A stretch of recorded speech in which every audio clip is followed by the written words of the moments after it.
புதிதாக பொறுப்பேற்றக்கூடிய அரசுக்கு எங்களோட வாழ்த்துக்கள். அன்னைக்கு காலைல ஒரு நல்ல ஷோ பார்த்த மாதிரி இருந்தது. ஆமா, நிஜமாவே ஒரு தேர்தல் பிரச்சாரம் மாதிரி கூட இருந்தது. ஸோ அப்புறமா இப்போ விஷயத்துக்கு வந்துடலாம். நீங்க போற போக்குல அப்படியே கஜானா காலியா இருக்கு. ஒன்னொன்னா என்னோட திட்டங்கள சொல்றேன்னு இருந்தீங்க. நீங்க குடுத்திருக்க எல்லாம் மேனிஃபெஸ்டோல இருக்கலாமே வெறும் அன்ரியலிஸ்டிக் திங்ஸ் தான். மோஸ்ட் ஆஃப் ஸோ இப்ப என்ன சொல்றீங்கன்னா, கஜானா காலியா இருக்குங்கிறது நீங்க சொல்ல வரீங்கன்னா, ஆல்ரெடி டிஎம்கே கவர்மெண்ட் ஃபெப்ல நாங்க பட்ஜெட் குடுக்கும்போதே சொல்லி எல்லாருக்குமே தெரியும். கடன் வந்து 10,00,000 கோடி சுமார் இருக்கு அப்படின்னு சொல்லிட்டு.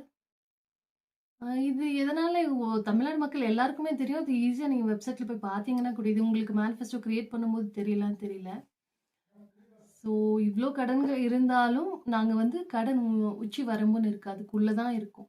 ஏன்னா நம்ம ஜிடிபி குரோத் வந்து நல்லாவே இருக்கு. ஜிடிபி குரோத்த பொறுத்து தான் கடன் வந்து வழங்குவாங்க. ஸோ அத முதல்ல புரிஞ்சுக்கோங்க. பேசிக். இன்னொன்னு தமிழ் தாய் வாழ்த்த 3வது இடத்துக்கு தள்ளிட்டீங்க. எப்பவுமே தமிழ்நாடோட மரபு என்னன்னா, தமிழ் தாய் வாழ்த்து தான் எல்லா நிகழ்ச்சிகளிலும் முதல்ல பாடப்படும். ஸோ அதையும் கொஞ்சம் மைண்ட்ல எடுத்துக்கோங்க. இனிமேலாவது அத செய்யாதீங்க. ஸோ நல்ல திட்டங்கள செயல்படுத்துங்க. சும்மா சாக்கு போக்கு சொல்லிட்டு இருக்காதீங்க. நன்றி.